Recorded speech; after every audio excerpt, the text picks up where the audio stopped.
Humanity had never imagined the day would come when their silence would carry more weight than their words. The colony's destruction changed everything. No alarms had preceded the strike, no ultimatum had been issued by the galactic power that carried it out. One moment the colony was a thriving extension of Earth's hope, its families settling into a peaceful life among unfamiliar stars, and the next it was nothing but drifting fragments. Even the transmission logs had been erased by the exotic weapon that annihilated the settlement. There were no survivors, no final messages, only the cold certainty that the attack had been deliberate. The galaxy, watching from a distance, reacted with the detached calm of institutions convinced of their superiority. To them, Earth's loss was an unfortunate correction, a reminder of the hierarchy they believed eternal.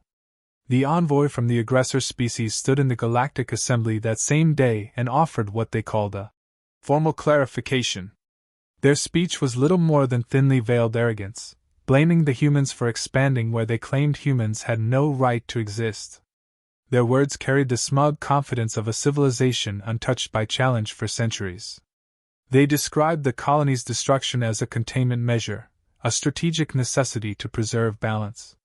The Assembly murmured its mild approval, unwilling to confront a dominant species or reassess their assumptions about Earth's capabilities. Their verdict was predictable. Earth was advised to comply, accept the loss, and avoid further escalation. Across the void, Earth responded with nothing. The silence unsettled a few counselors, but the majority believed it confirmed human weakness. They imagined Earth calculating the costs of war and realizing it could not afford them. They pictured frightened leaders debating surrender terms. They expected broadcasts pleading for mercy, requests for negotiations, or at the very least, outrage. Instead, every channel remained empty. Earth issued no statements, launched no diplomats, and sent no protest. That absence was misread as shock, a familiar pattern among lesser civilizations. They saw humanity as intellectually gifted but militarily insignificant, a species that excelled in innovation but lacked the fortitude to use it. Behind closed doors, humanity was grieving, but grief for them had never been a passive state. It sharpened resolve, stripped away hesitation, and unified factions that once fought bitterly. Politicians, military leaders, corporate directors, and scientific institutions aligned without debate. The attack had not only taken innocent lives, it had challenged humanity's right to exist beyond its cradle. That challenge required an answer, not in speeches or pleas, but in decisive action. The colony's death was a line across the cosmos. Stepping back from it was impossible. Earth's Naval Command activated protocols that had been dormant for generations. Hidden shipyards awakened. Silent stations at the solar frontier transmitted encrypted signals that had not been used since their construction. Engineers who once believed their theoretical designs would never leave simulation were told to prepare for deployment. No announcement accompanied these shifts. Human citizens knew the colony was lost, and that knowledge alone was enough. Every nation understood the implications. Every soldier understood the stakes. Humanity had always defended fiercely when threatened. Now they were preparing to respond with the full weight of everything they had built and everything they had concealed. While the galaxy interpreted human quiet as surrender, analysts within the more cautious species noticed something else. Earth's communication traffic had not dropped due to panic. It had reorganized. Patterns emerged that suggested a high-level mobilization, though none dared voice it aloud. The aggressor species, secure in its supremacy, dismissed these whispers as paranoia. They believed no young civilization could muster a meaningful counterstrike. They believed fear would prevent it. They believed the destruction of one colony had broken human resolve. What had broken was humanity's tolerance. Across Earth and its orbiting habitats, there was no talk of negotiation. There was only the clarity that retaliation was not simply justified but necessary. The decision required no council vote and no galactic approval. Humanity would act because the alternative was submission, and submission had never been part of their identity. The colony's ruins drifted silently in the darkness, but Earth was no longer silent. It was preparing to answer, and the galaxy, still confident in its assumptions, had no idea how devastating that answer would be. Humanity's outward calm misled the galaxy, but beneath that quiet surface, Earth's true strength unfurled with precision. For decades, humanity had hidden the full extent of its military capability behind layers of deliberate misdirection. Public shipyards produced sleek diplomatic cruisers and research vessels that impressed the galaxy with harmless ingenuity. But those were only the visible branches of a far larger structure. The real projects, the ones designed for existential defense, were buried in forgotten orbits, sealed within hollowed asteroids, camouflaged by gravitational distortions, and powered by reactors shielded from long-range detection. These were the black-budget endeavors, built not for conquest but for the day humanity might be cornered. Now, for the first time, those silent installations awakened. Massive hangar doors, hidden for generations, opened to reveal vessels that dwarfed anything previously associated with Earth. The Titan-line warships emerged first, each one a moving fortress shaped by brutal functionality. Their hulls carried composite layers capable of absorbing weapon types the galaxy relied upon. Their engines warped space in ways alien sensors could not accurately track. Their weapons were engineered with a philosophy no other species embraced: strikes that bypassed shields entirely, using raw physics rather than energy systems that could be countered or jammed. The galaxy had never understood the depth of human innovation, mostly because humanity had allowed them to underestimate it. Every breakthrough Earth announced to the public, every gravity-based propulsion upgrade or advanced scanning array, was a carefully curated fraction of the truth. Behind every sanitized patent existed a classified counterpart, a weaponized form, a stealth-adapted variant, or a battlefield application capable of turning entire fleets into debris. The most advanced civilizations believed humanity still relied on conventional strategies. They never imagined Earth had intentionally disguised its technological leaps to avoid provoking fear or intervention. As Earth's fleets mobilized, the coordination was flawless. Messages that would normally require hours of cryptographic negotiation were reduced to millisecond exchanges between distributed command AIs. These AIs, confined to Earth's networks and never shared with the galaxy, processed logistics on a scale no biological mind could keep up with. They optimized deployment vectors, predicted enemy response chains, and calculated risk profiles for every route through hostile space. There was no improvisation, no confusion, no hesitation. Every ship knew its assignment from the moment it launched.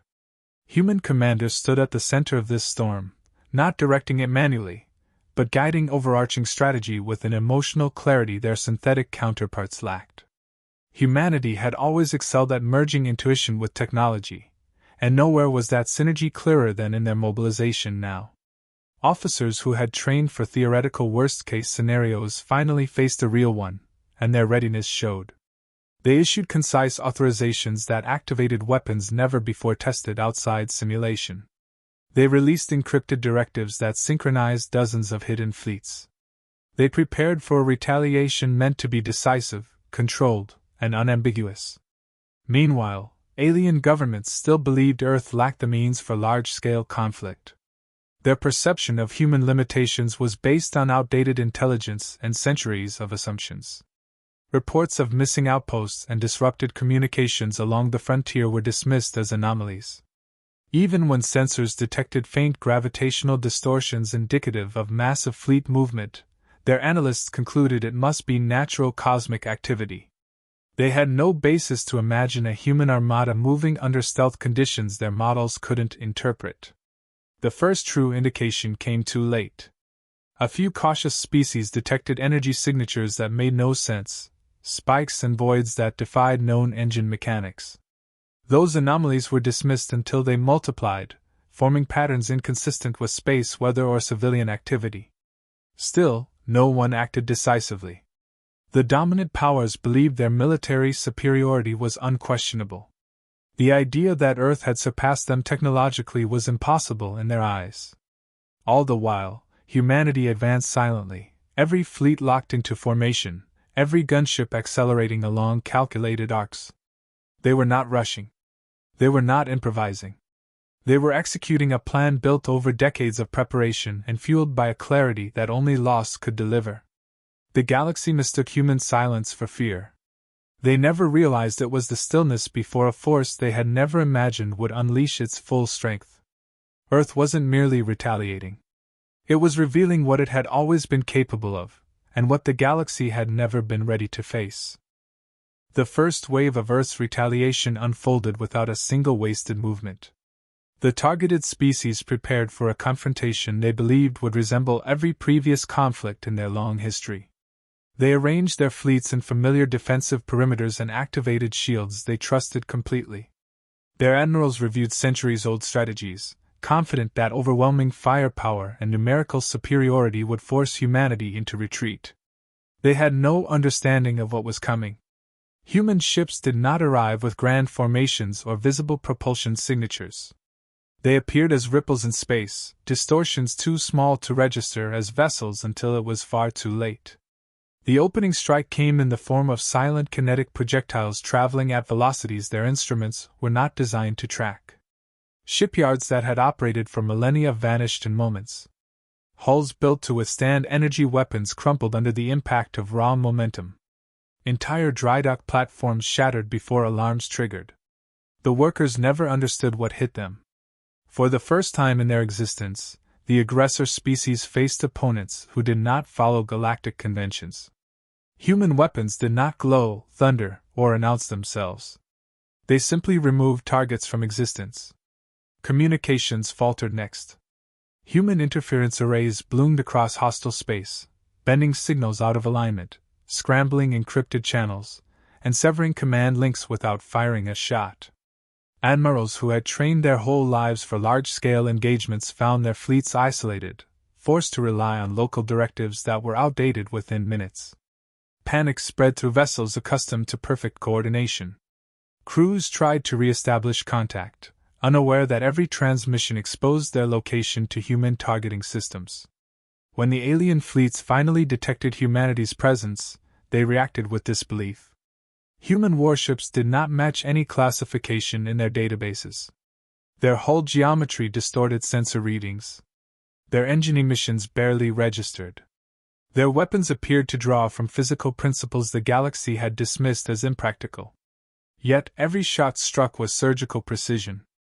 Alien captains watched their escorts implode before they could complete evasive maneuvers. Shield generators overloaded without visible cause.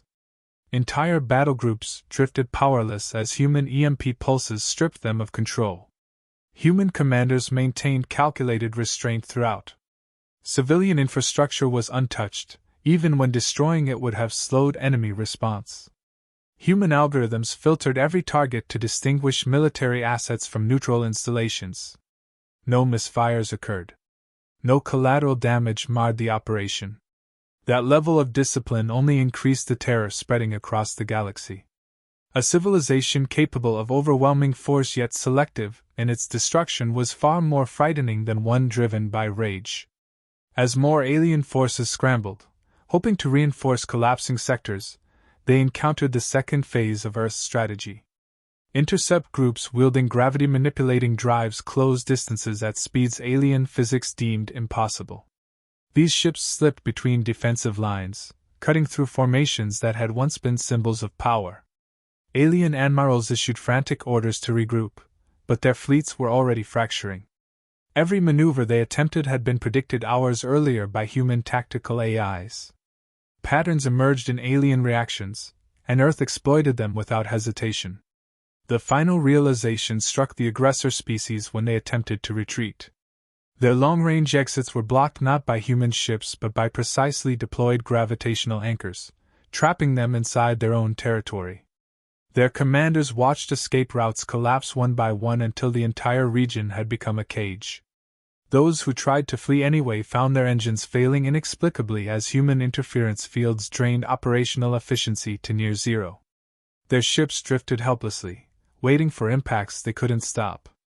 Across the galaxy, observers listened in stunned silence as fragmented distress calls echoed through open channels.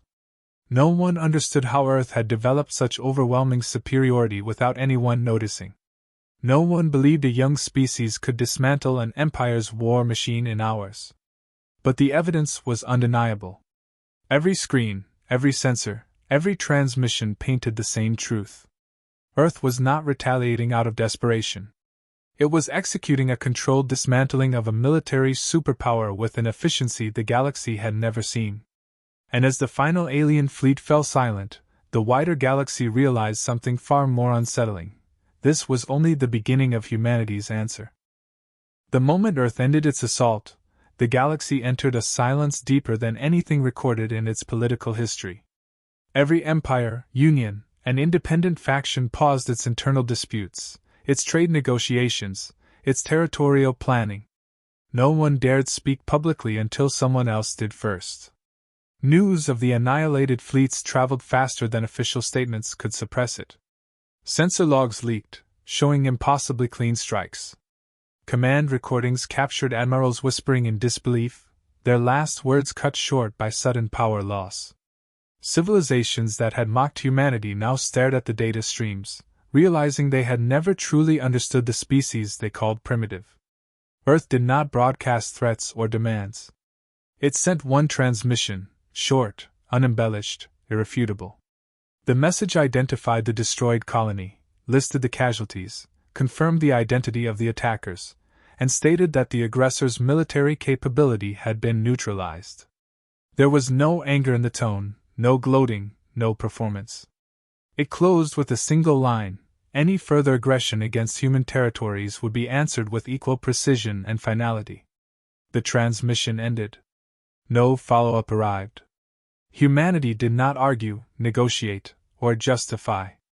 That calm confidence unsettled the galaxy far more than shouting ever could. Governments scrambled behind closed doors, terrified to misinterpret Earth's restraint. Representatives gathered in emergency meetings, analyzing every word of the human message for hidden meaning. Some argued that Earth's silence indicated preparation for further expansion. Others insisted humanity had deliberately stepped back to observe who would challenge them next. A few believed Earth wanted nothing except to ensure the attack would never be repeated. But no one knew for certain, and that uncertainty bred caution. Entire military doctrines were rewritten in a matter of hours. Fleets powered down their weapons whenever human vessels appeared on long-range scans. Borders once patrolled aggressively now parted quietly, allowing human ships unobstructed passage. The Galactic Assembly convened for a crisis session, but even there, fear dictated the room. Delegates who once dismissed humanity outright spoke in measured tones, choosing each word with care. They tried to draft a unified stance, but no faction dared propose anything that might be interpreted as hostile. The aggressor species attempted to petition for assistance, but their plea was drowned out by their own shame and the Assembly's reluctance to involve themselves in Earth's judgment. Their ambassadors faced a harsh shift, from arrogance to desperation, as they watched their influence collapse overnight. For the first time in their long existence, they found themselves isolated, not by force, but by universal fear of provoking humanity. Civilian populations across the galaxy reacted with equal intensity. Some celebrated Earth as a new stabilizing force, believing humanity had ended a threat few others had the courage to confront. Others panicked, convinced humanity would eventually dominate the galaxy. Propaganda networks tried to shape narratives, but none prevailed. Every species, regardless of perspective, shared the same underlying truth. A civilization they had underestimated had demonstrated a level of controlled destructive capability no one else possessed. Trading guilds halted shipments near human space, unsure whether a misunderstanding might trigger another retaliation. Religious sects interpreted the event as the rise of a destined power. Academic institutions revised their historical models, acknowledging that humanity's rapid progress had been a warning sign they ignored. Even criminal syndicates ordered their vessels to avoid human lanes entirely, unwilling to risk attention. The stillness reached every corner of known space, forming a tense equilibrium that no one dared disturb. While the galaxy speculated endlessly, Earth remained deliberately quiet. That silence became its own form of pressure. Every species waited for the next human action, expecting expansion, ultimatums, or displays of dominance. Yet Earth did nothing outwardly aggressive. Its fleets withdrew to defensive perimeters. Its diplomats sent routine messages maintaining existing treaties. Its leaders made no claims over conquered regions, no annexations, no declarations. This restraint confused the galaxy more than the retaliation itself. They could understand vengeance, but not discipline powerful enough to hold back after such a decisive victory. The lack of ambition made humanity unpredictable. And unpredictability, in a galaxy built on patterns and hierarchy, instilled a deeper fear than any weapon could. In that silence, every species understood the same reality.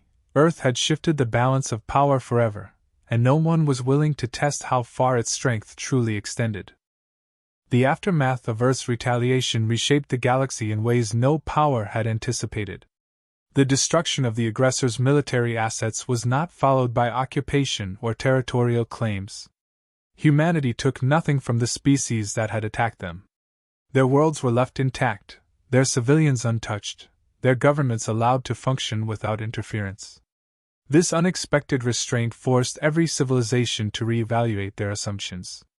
Power in the galaxy had always been measured by expansion, annexation, and visible dominance. Earth introduced a new metric, the ability to end a war completely without seeking reward. That level of discipline unsettled even the most seasoned strategists. Diplomats from dozens of empires reached out quietly, each hoping to understand humanity's intentions. They approached with speeches prepared to express sympathy, respect, or caution, yet were met with the same consistent message: Earth sought stability, not control. Humanity would defend itself when necessary, but conquest held no appeal. This clarity created a ripple of confusion. Civilizations accustomed to seeing strength paired with ambition struggled to comprehend a species willing to walk away from absolute advantage. Some feared a hidden agenda. Others believed humanity acted out of moral principle. A few suspected Earth was simply demonstrating that it did not need empire to influence the galaxy. But while the galaxy debated motivations, the practical consequences of Earth's retaliation became undeniable. Military strategists across dozens of systems rewrote their doctrines, acknowledging that previous assumptions about warfare were outdated. They studied human techniques, analyzing the precision strikes, the suppression of communication networks, the gravitational traps, and the flawless execution of coordinated assaults. Every admiral recognized the same uncomfortable truth: if humanity had chosen to expand aggressively, no known fleet could have stopped them.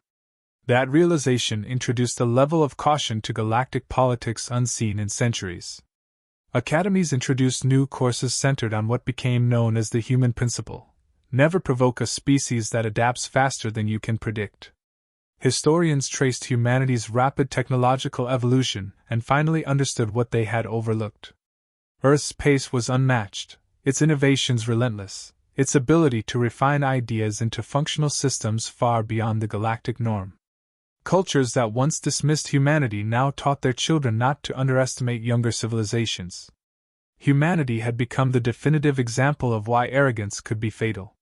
Meanwhile, Earth took steps that surprised even its allies.